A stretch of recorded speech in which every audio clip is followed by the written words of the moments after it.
화공종합설계 3조 최종 발표를 시작하도록 하겠습니다. 저는 1주차부터 4주차까지의 과정 요약 발표를 맡은 김덕희입니다. 먼저 저희 조의 목표 설정과 합성이 어떻게 이루어졌었는지 발표하겠습니다. 저희 조는 소재를 선정할 때 고려사항으로 적외선 투과율, 포러스한 구조 제작 용이성, 화학적 안정성, 내구성, 기계적 특성, 경제성, 그리고 마지막으로 친환경성과 안전성을 선정했습니다. 이를 토대로 러프하게 카본 나노튜브, 폴리테트라플로로에틸렌, 불화칼슘, 아연 셀레나이드를 소재로 선정해봤습니다. 여기서 앞서 말씀드린 친환경성과 안전성, 경제성은 시그마 알드리치 사이트 물질정보상에서 제공하는 SDS COA 설명서를 참고하여 산업표준도를 만족하는 것을 기준으로 판단했습니다. 시그마 알드리치에서 SDS와 COA는 보시는 바와 같이 확인할 수 있습니다. 여기 옆에 보이는 캡처본은 이 세 가지에 대한 챗GPT의 설명입니다. 참고하시기 바랍니다. 저희 조는 포러스한 펠렛을 제조하는 공정으로 졸개법과 분무건조법, 3D 프린팅으로 그리드를 제조하는 방법들을 고려해봤습니다. 다음은 분석 단계입니다. 저희 조는 치명적으로 작용할 수 있는 인자를 IR 투과도, 포러시티, 그리드 사용 용이성 세 가지로 선정했습니다. 구체적으로 IR 투과도는 1300파스 부근에서 투과도에 문제가 없어야 된다고 정의 내렸습니다. 포러시티의 경우에는 입자 사이의 공간이 넓고 입자 자체의 비표면적이 넓은 것으로 정의했습니다. 마지막으로 그리드 사용 용이성은 그리드에 잘 부착되고 입자가 서로 잘 뭉치는 것으로 정의했습니다. 다음으로 포러스한 펠렛을 제조하기 위한 공정을 고안해 보았습니다. 목표 설정과 마찬가지로 졸개법과 분무건조법을 고려하였고 여기에 추가적으로 동결건조법을 고려해 보았습니다. 기존에 사용하던 물질인 실리콘 다이옥사이드가 낮은 주파수 영역에서 시그널이 관찰되지 않았기 때문에 우선 이 부분을 보완하고자 다른 조건들은 고려하지 않고 오직 IR 투과도와 ALD 공정에 대한 열적 안정성만을 고려하여 2차로 소재들을 선정해 보았습니다. 또한 고분자와 유기소재는 탄소 때문에 1000에서 1300파스 범위에서 피크가 많이 발생된다는 점을 고려하여 소재에서 배제시켰습니다. 이를 토대로 이온 결합 화합물인 소듐 클로라이드와 칼슘 플로라이드를 선정했고 금속 산화물인 티타늄 다이옥사이드와 전마늄 옥사이드를 선정했습니다. 다음은 제작일입니다. 분석 단계에서 IR 투과도, 포러스함, 그리드 사용 용이성을 치명적 인자로 선정했었습니다. 이에 대한 해결 방안으로 먼저 금속 산화물을 중심으로 소재를 선정했습니다. 그 이유는 다음과 같습니다. 금속 산화물은 1000에서 1300 범위에서 피크가 상대적으로 적고 보통 표면에 하이드록실기를 가지고 있어 높은 표면 반응성과 뭉침성을 보입니다. 마지막으로 강도가 높아 포러스한 구조를 유지하기에 용이합니다. 이를 토대로 티타늄 다이옥사이드, 알루미늄 옥사이드, 실리콘 나이트라이드를 소재로 선정했습니다. 또한 치명적 인자 해결 방안으로 그리드 조정도 생각해 보았습니다. 메쉬 크기를 줄이면 메쉬 간 거리가 감소하고 표면적이 증가하여 소재가 표면에 더 잘 부착될 것이라고 생각했습니다. 또한 헥사고날 모양의 구멍을 갖는 그리드로의 변경도 고려해 보았습니다. 헥사고날의 경우 패킹 효율이 높아 면적당 입자의 비율을 증가시킬 수 있다고 생각했습니다. 마지막으로 추가적인 공정을 고려해 보았습니다. 졸개법에 더해 실리콘 다이옥사이드와 포타슘 브로마이드의 혼합과 UV 오존 처리, UV 경화를 이용한 코팅을 생각했습니다. 실리콘 다이옥사이드와 포타슘 브로마이드의 혼합의 경우 IR 투과도를 보완할 수 있다고 예상했습니다. UV 오존 처리의 경우에는 표면의 유기물을 제거하여 ALD 공정 흡착다리를 증가시키고 IR 초가도를 증가시킬 것으로 예상했습니다. 마지막으로 UV 경화를 이용한 코팅은 물질이 그리드에 더 잘 붙게 할 것으로 예상했습니다.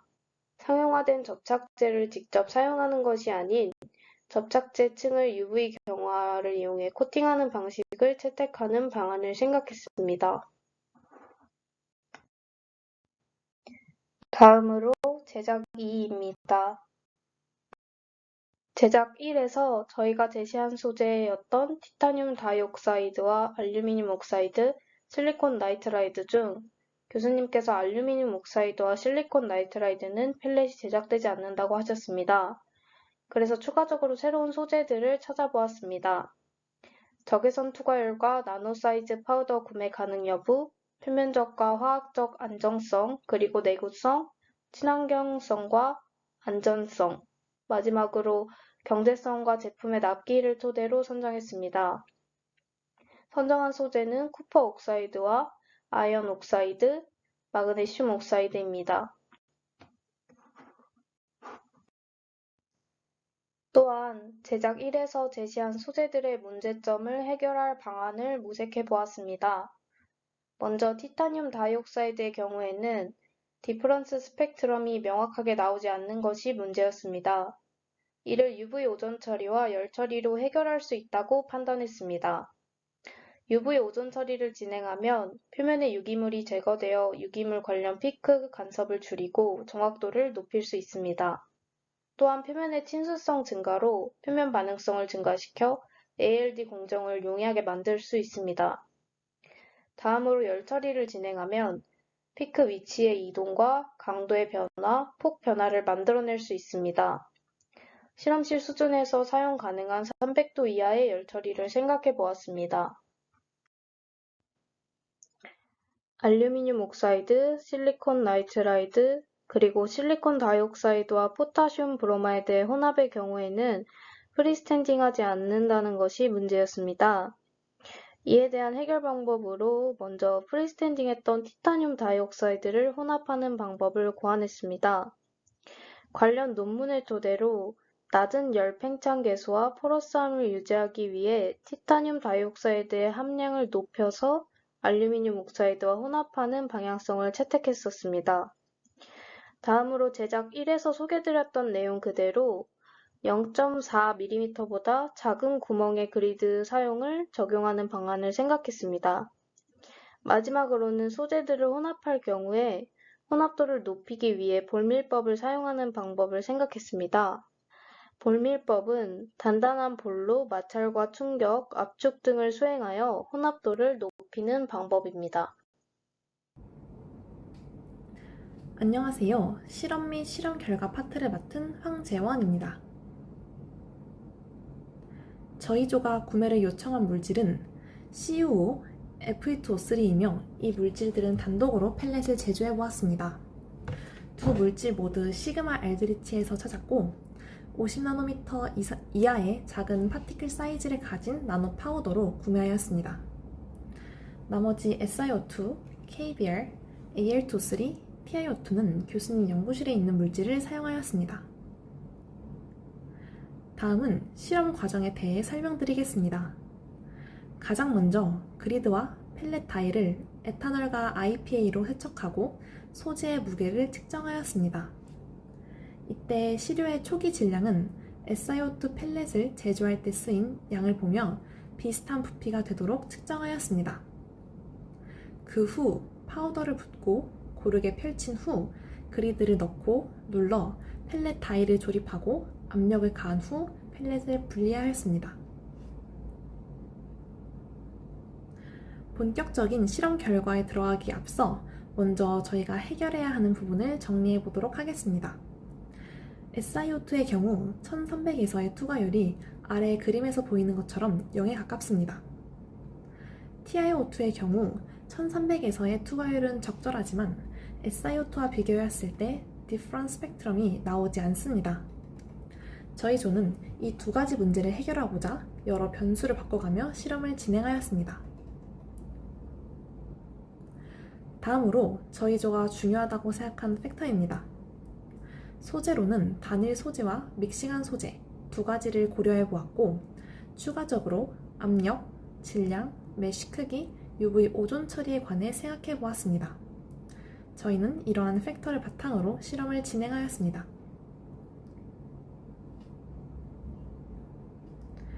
가장 먼저 변화시킨 팩터는 압력입니다. 저희는 산화철을 사용해 압력을 조정해 보았는데요. 다음 사진에서 보이는 것처럼 압력이 작을수록 그리드에 붙은 시료의 양이 적어지는 것을 볼 수 있었습니다. 즉, 압력이 작아질수록 프리스탠딩 비율이 낮아진다고 생각하였고, 프리스탠딩 비율이 낮아지게 되면 OH기가 흡착 가능한 면적이 적어지기 때문에 디프런 스펙트럼이 나오지 않을 확률이 높아질 것이라고 예측하였습니다. 하지만 반대로 전체적인 양은 줄어들었기 때문에 투과율은 증가할 것이라고 생각하였습니다. 저희는 프리스탠딩함을 알아보기 위해서 색 추출 프로그램인 T9를 사용하여 분석을 진행해 보았고, 결과적으로 나오는 비율을 프리스탠딩의 기준으로 잡았습니다.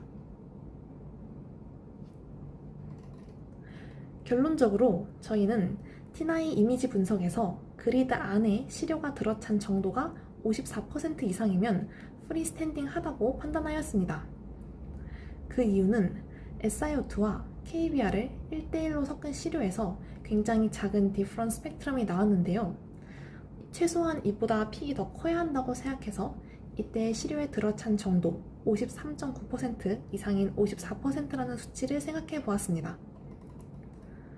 디프런 스펙트럼이 나올 확률이 높아지려면 흡착 자리가 많아져야 하고, 그러면 그리드에 전체적으로 붙어있는 시료가 많아져야 하기 때문에 프리스탠딩 해야 한다고 판단하였습니다.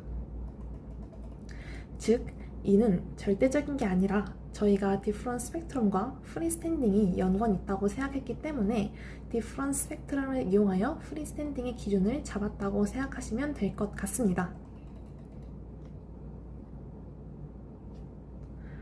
먼저 디프런 스펙트럼이 나오려면 SiO2와 비슷한 비율로 넓은 면적의 시료가 들어차 있어야 한다고 생각했기 때문에 SiO2와 압력에 따른 Fe2O3의 프리스탠딩함을 비교해 보았습니다.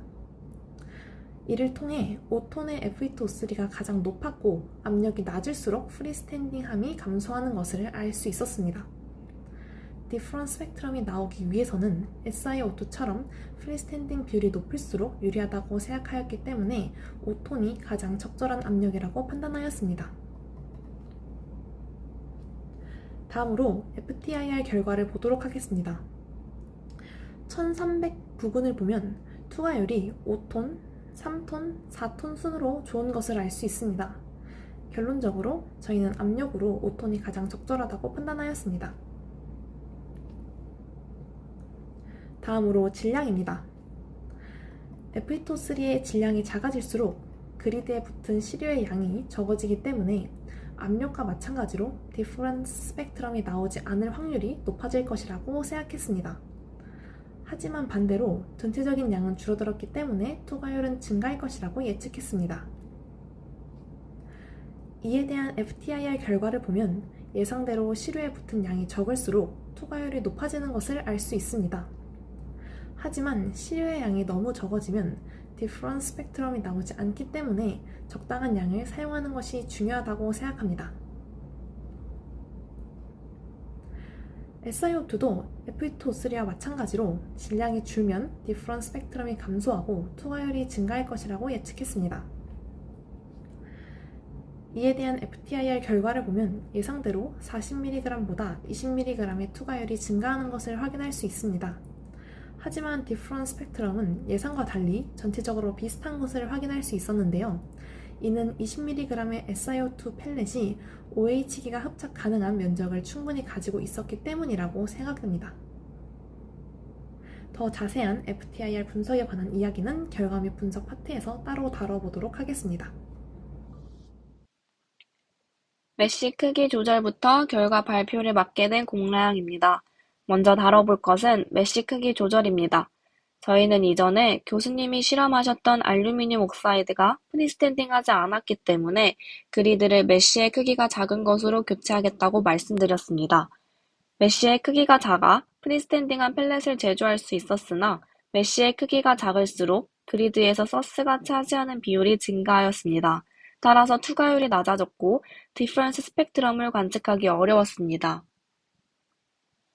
알루미늄 옥사이드에 대한 프리스탠딩 비율을 분석한 그래프입니다.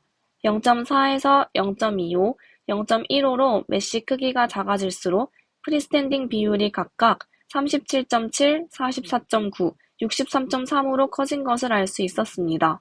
그러나 투과율을 측정하였을 때 메쉬 크기 순서에 따라 파란색, 빨간색, 검은색 그래프를 보면 투과율이 감소한 것을 알 수 있습니다. 두 번째로는 실리카에 대해 메쉬 크기를 조절하여 실험하였습니다. 알루미늄 옥사이드와 마찬가지로 메쉬의 크기가 작아질수록 서스의 비율이 증가하여 프리스탠딩하지만 투과율이 낮아지고 디퍼런스 스펙트럼을 관측하기 어려울 것이라고 판단하였습니다.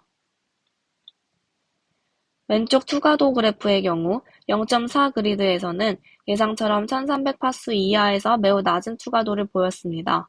그러나 0.25 그리드의 경우 1300파스 이상에서는 0.4 그리드보다 낮은 투과율을 보이다가 1300파스 이하에서 높은 투과도를 보여주었습니다. 이에 대한 분석은 다음 분석 및 고찰 파트에서 말씀드리겠습니다. 오른쪽 디퍼런스 스펙트럼을 보면 0.4 그리드의 경우 피크가 나타나다 1300 이하 파스에서 요동치는 것을 확인할 수 있습니다. 반면 0.25 그리드의 경우 1300 파스 이상에서는 디퍼런스 스펙트럼의 개형이 0.4와 유사하고 1300 파스 이하의 영역에서는 요동치지 않는 것을 확인할 수 있습니다. 다음으로는 오존 처리에 대한 결과를 말씀드리겠습니다. 저희 조는 UV 오존 처리기가 OH기의 흡착 자리를 늘려주어 디퍼런스 스펙트럼 관측이 용이할 것이라고 기대하였습니다. 그러나 그래프를 보면 전후 차이가 변화가 없는 것을 확인할 수 있습니다. 이를 통해 생각보다 오존이 효과가 있지 않았다는 것을 알 수 있습니다. 다음으로는 소재 혼합 파트입니다. 먼저 첫 번째로 실리카와 KBR의 혼합입니다. 실리카의 경우 프리스탠딩 하나 1300파스 이하에서 투과율이 낮습니다. 반면 KBR의 경우 프리스탠딩하지 못하지만 투과율이 높아 실리카와는 반대 특성을 가집니다. 이 때문에 저희 조는 서로 상호 보완적인 관계가 될 수 있을 것이라고 판단하였고 실험을 진행하였습니다. 먼저 프리스탠딩 비율입니다. 실리카 대 KBR의 비율을 1:1과 1:3으로 혼합하였을 때 각각 53.9%, 34.2%의 프리스탠딩 비율을 가집니다. 예상대로 KBR의 혼합 비율이 더 높을 때 낮은 프리스탠딩 비율을 보입니다. 다음으로는 투과도 그래프입니다. 1:1로 혼합 시 검은색 그래프를 보면 투과도가 1300파스 이하에서 낮은 것을 확인할 수 있습니다. 1:3으로 KBR의 비율을 높였을 경우 투과도가 1300파스 이하에서 올라간 것을 확인할 수 있습니다. 그러나 오른쪽 그래프를 보면 1:1의 비율로 혼합 시 디퍼런스 스펙트럼이 살짝 보이기는 하지만 1:3으로 혼합 시 디퍼런스 스펙트럼을 거의 관측 불가능합니다. 이로 미루어 보아 실리카에 KBR을 섞으면 전부 다 투과도가 개선되나 디퍼런스 스펙트럼도 줄어들기 때문에 사용이 어렵다고 판단하였습니다. 두 번째로는 실리카와 티타늄 옥사이드의 혼합입니다. KBR의 혼합과 마찬가지로 티타늄 옥사이드와 실리카 혼합 또한 상호 보완적인 관계가 될 것으로 예측하고 혼합하였습니다. 먼저 프리스탠딩 비율입니다. 티타늄 옥사이드의 경우 KBR과 다르게 단일 물질로도 프리스탠딩 하였습니다. 따라서 예상한 대로 혼합 비율이 1:1과 1:3일 때 두 경우 모두 프리스탠딩 비율이 각각 73.9%, 83.6%로 높게 나타난 것을 확인할 수 있습니다. 그러나 투과율의 경우 1:3 혼합이 1:1 혼합보다 1300파스 이하에서 투과도가 높으나 두 실험 모두 실리카 단독 펠렛보다 크게 개선되지 않았습니다. 또한 두 실험 모두 디퍼런스 스펙트럼에서 매우 요동치며 피크 관측이 어려운 것을 확인할 수 있습니다. 1:1 혼합의 경우 1500 부근에서 크게 다른데 이는 실험 환경에서 발생한 오차라고 봐주시면 감사하겠습니다. 다음으로 저희 조가 선정한 최적의 펠렛에 대해 말씀드리겠습니다. 저희 조 최적의 펠렛은 0.25 그리드를 이용하여 만든 실리카 펠렛입니다. 이는 기존 실리카 펠렛의 문제점이었던 1300파수 이하 영역에서의 투과율이 높고 디퍼런스 스펙트럼을 관측할 수 있습니다. 같은 조건으로 두 번의 실험을 진행하여 판단하였기 때문에 저희 조는 0.25 그리드의 실리카 펠렛이 최적이라는 결론을 내렸습니다.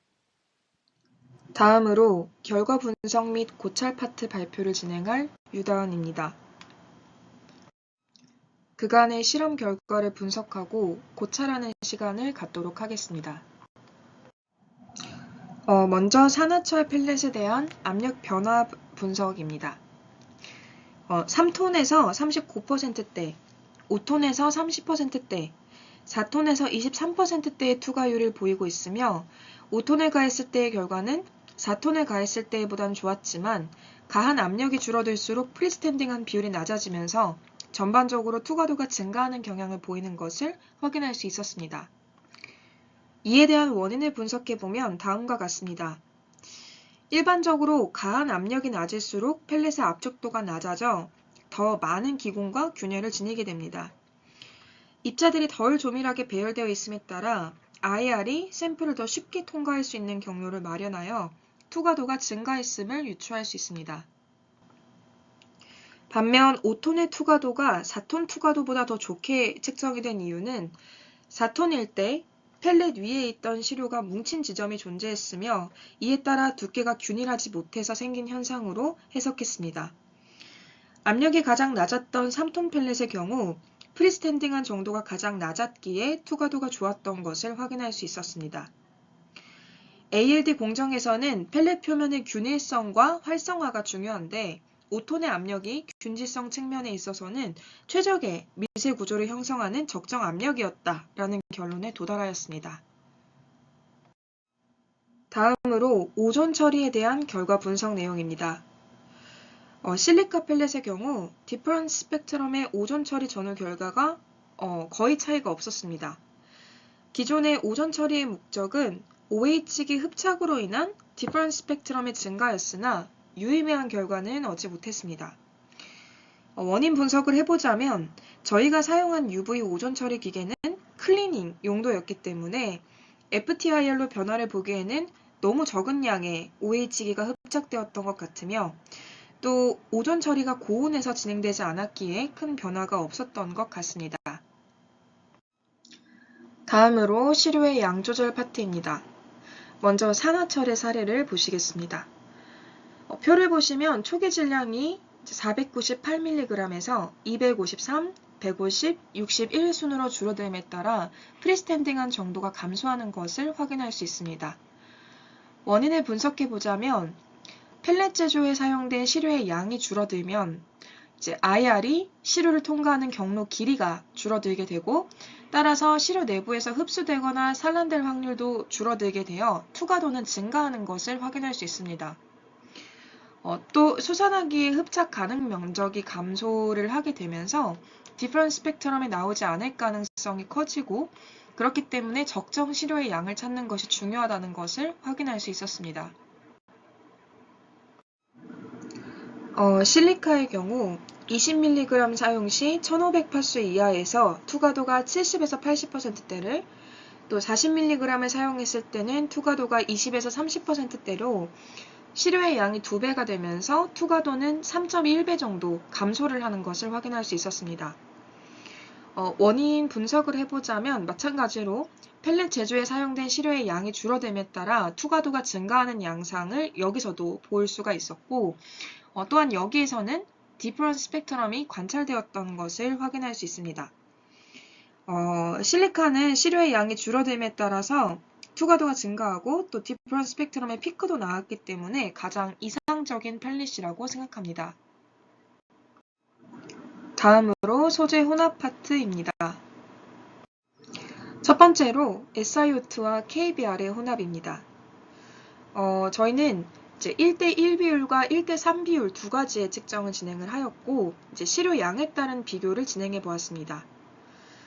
1대3으로 KBR의 질량을 늘림에 따라서 그리드에 붙은 질량 자체는 4.2mg이 증가하였고 넣은 파우더의 질량 대비 그리드에 붙었던 파우더의 질량 비율은 66%에서 51%대로 감소하였습니다. 그리드의 파우더 면적 또한 53.9%에서 34.2%로 감소하였습니다. 1대1 비율을 사용했을 때는 1300파수에서 투과도가 낮은 반면 디퍼런스 스펙트럼이 조금 발견되었고 KBR 함량을 높인 1대3 비율에서는 저파수대에서 투과도가 높아졌지만 디퍼런스 스펙트럼은 나오지 않았습니다.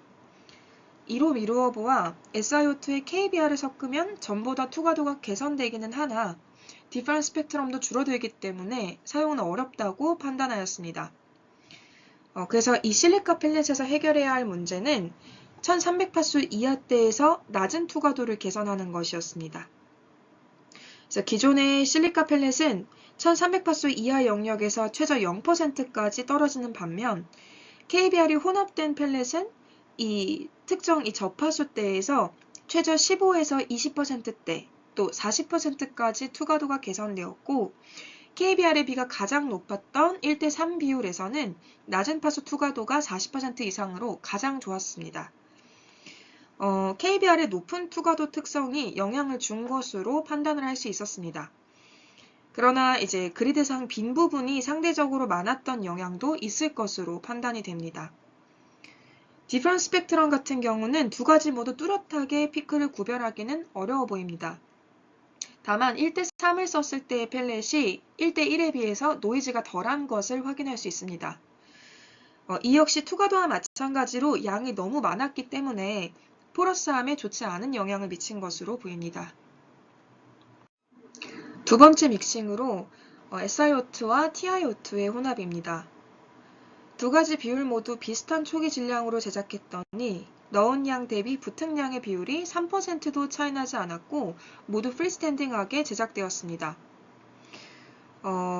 실리카와 TiO2 두 물질 모두 프리스탠딩하게 펠렛이 만들어질 수 있었던 물질이었기 때문인 것으로 보입니다. 실리콘 옥사이드와 티타늄 디옥사이드를 섞은 펠렛은 둘 다 잘 만들어지긴 하였으나 다른 혼합에 비해서 투과도는 좋지 않았던 양상을 확인할 수 있었습니다. 특히 1대3으로 섞은 펠렛이 1300파수 이하에서 투과도가 5%에서 10%가량 더 높고 또 2300파수에서 피크가 더 강하게 나온 것을 확인할 수 있었습니다.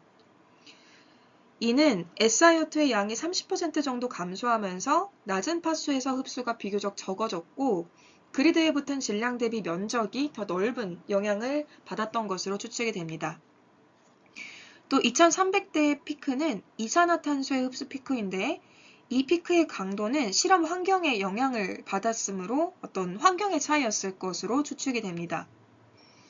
또 우측의 디퍼런스 스펙트럼을 보시면 1대1로 제조했을 때 TMA 스펙트럼을 보시면 1200 부근에서 솟아있는 모양을 확인하실 수 있고 또 1000파수 부근에서는 위로 솟은 피크를 확인할 수 있습니다.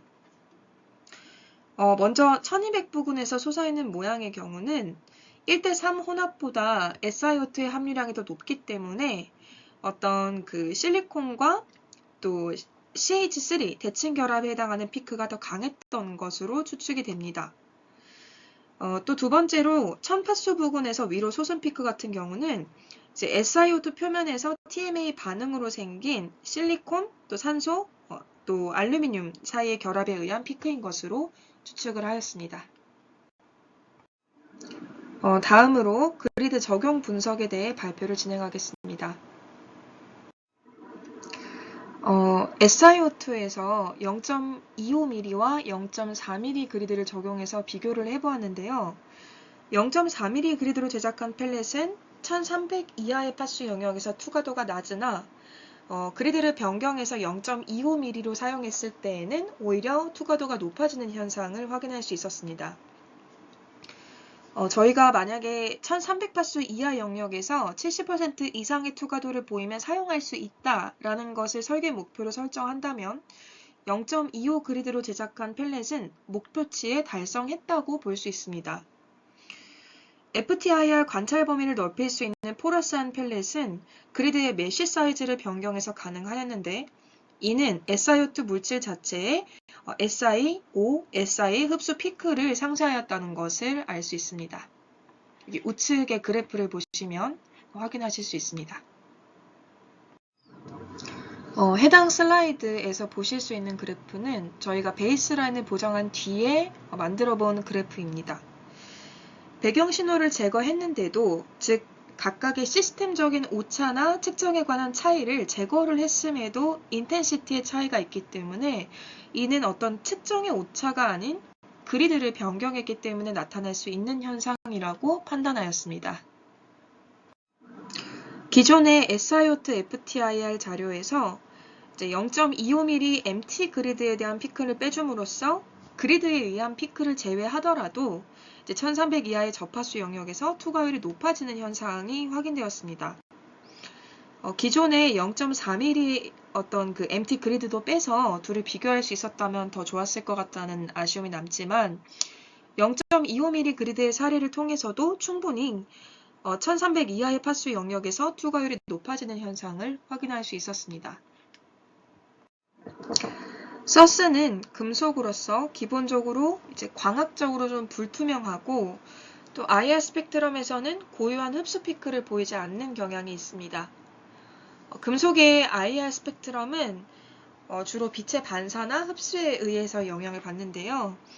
왼쪽의 FTIR 스펙트럼 중 저희에게 필요한 프리스틴 메쉬에 대한 스펙트럼을 보았을 때는 투과도가 100%는 아니지만 뚜렷한 고유의 흡수 피크는 없는 것을 확인하실 수 있습니다.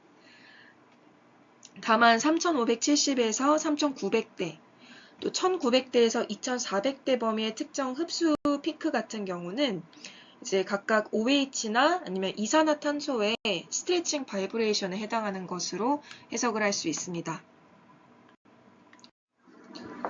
다음은 서스 그리드의 메쉬 크기를 축소해서 그리드를 변경했을 때 SiO2가 1300대 이하의 접하수 대에서 투과도가 증가하는 이유를 세 가지 이유로 고찰을 진행해 본 것입니다. 먼저 첫 번째로 그리드의 재질 차이에서 저희는 기존의 그리드의 재질인 인바 36, 그리고 저희가 변경해준 그리드인 0.25에서 사용된 서스 304의 특성에 대해 한번 알아보고, 또 두 번째는 표면 오염도의 차이, 그래서 예전 것과 새 제품을 사용했을 때 어떤 변화에 대해서 살펴보고, 마지막으로 금속의 열 전도도 차이에 따른 투과도 양상에 대해 살펴보도록 하겠습니다. 먼저 재질 차이입니다. 기존 그리드에 사용되었던 재질은 인바 36이라고 하는 재질입니다.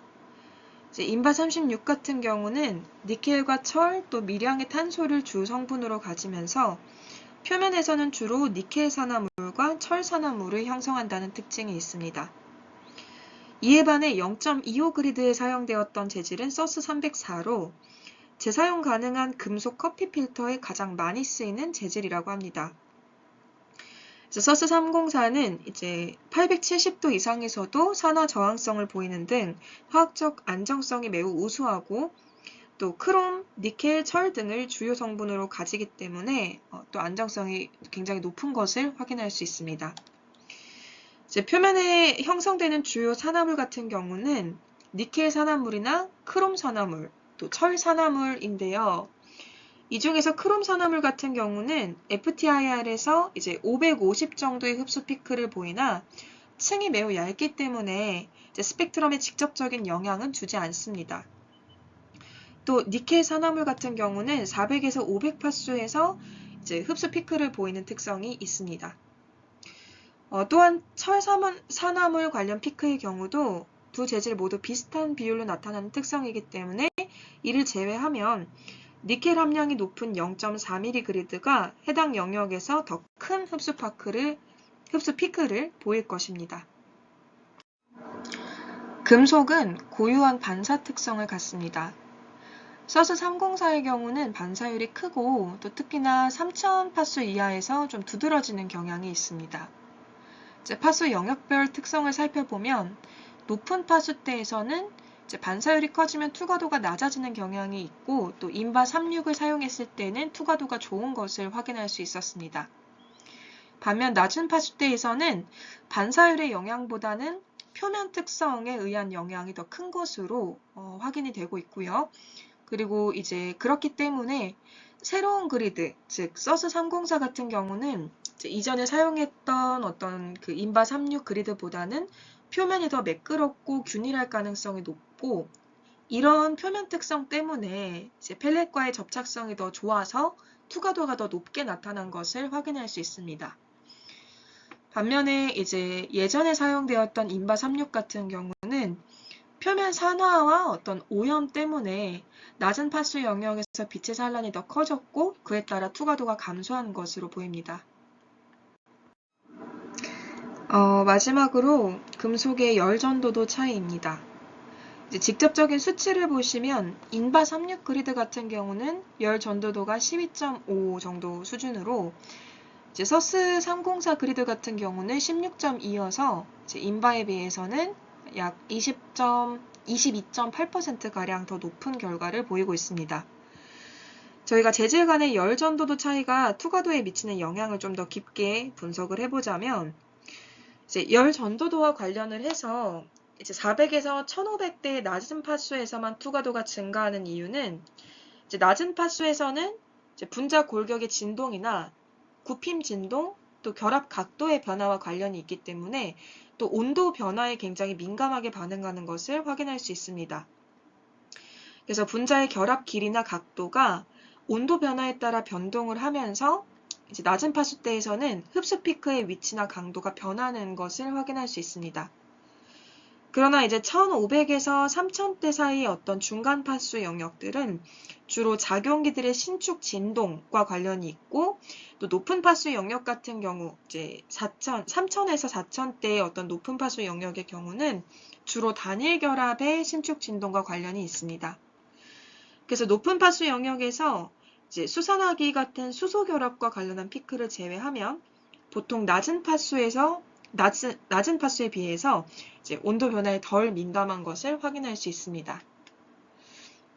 그래서 높은 열 전도도를 가지고 있을 때에는 샘플 온도가 더 균일하게 분산이 되기 때문에 어떤 열적 안정성이 더 크고, 이제 FTIR 스펙트럼 상에서 흡수 피크의 폭이 줄어들고 열적 변화가 최소화되면서 이제 저파수 영역대에서 투과도가 증가하는 것을 확인할 수 있습니다.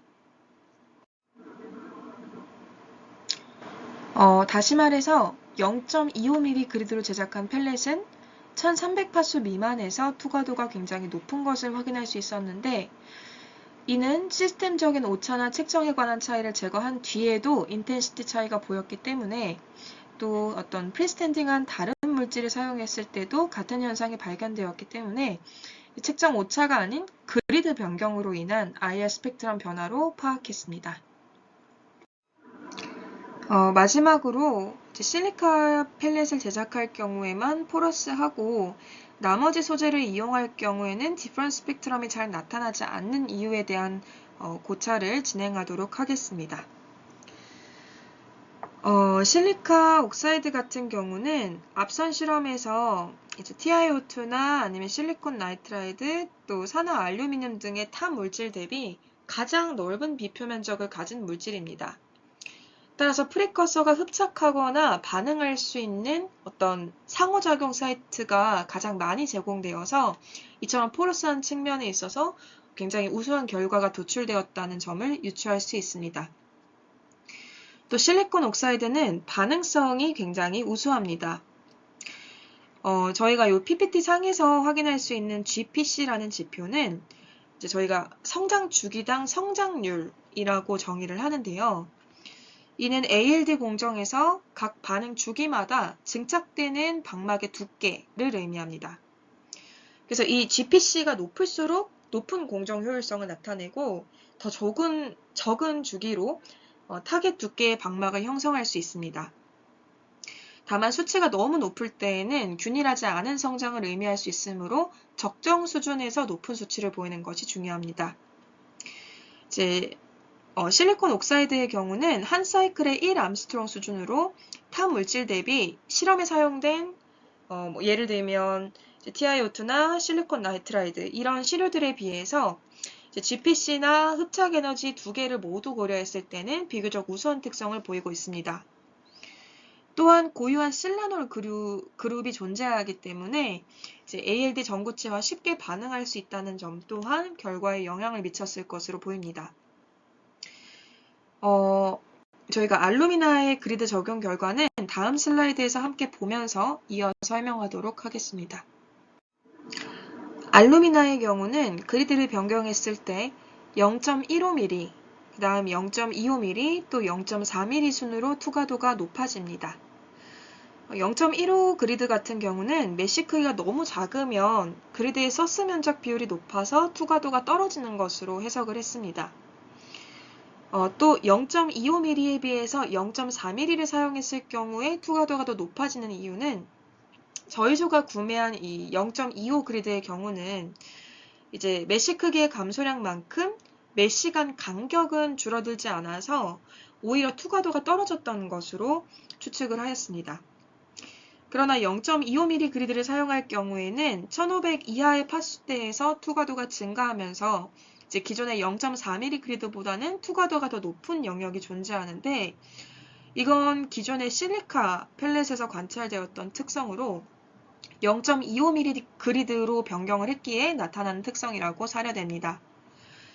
앞선 실리콘 옥사이드에 대한 고찰에서 0.25 그리드를 사용했을 때 이제 저파수 영역에서 오히려 투과도가 증가하는 경향을 보이는 현상을 자세히 고찰을 했기 때문에 알루미나 그리드 변경에서는 이제 이전 실험에서 그리드를 변경했을 때, 그러니까 0.15mm 그리드를 사용했을 때 나타나는 결과를 함께 고찰해 보았습니다.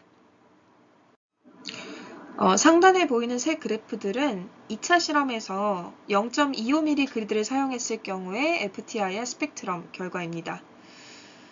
이제 그 실험 7번째에서 측정했던 실리콘 나이트라이드의 결과는 재료 자체의 특성으로 투과율이 높지 않았다라고 판단한다면 이제 알루미나 또 실리콘 나이트라이드 파이버 또 KBR 모두 낮은 파수 영역에서 투과도가 증가하는 경향을 보임을 파악할 수 있습니다. 이는 4차 실험에서 실리콘 옥사이드나 알루미나에서도 나타나는 같은 현상으로 그리드의 재질 차이, 표면 오염도 차이, 또 열 전도도 등의 차이에 의해서 0.25mm 그리드를 이용했을 때 이론적으로 또 실험적으로 낮은 파수에서 투과도가 높아진다고 판단할 수 있었습니다. 이상으로 발표를 마치겠습니다. 감사합니다.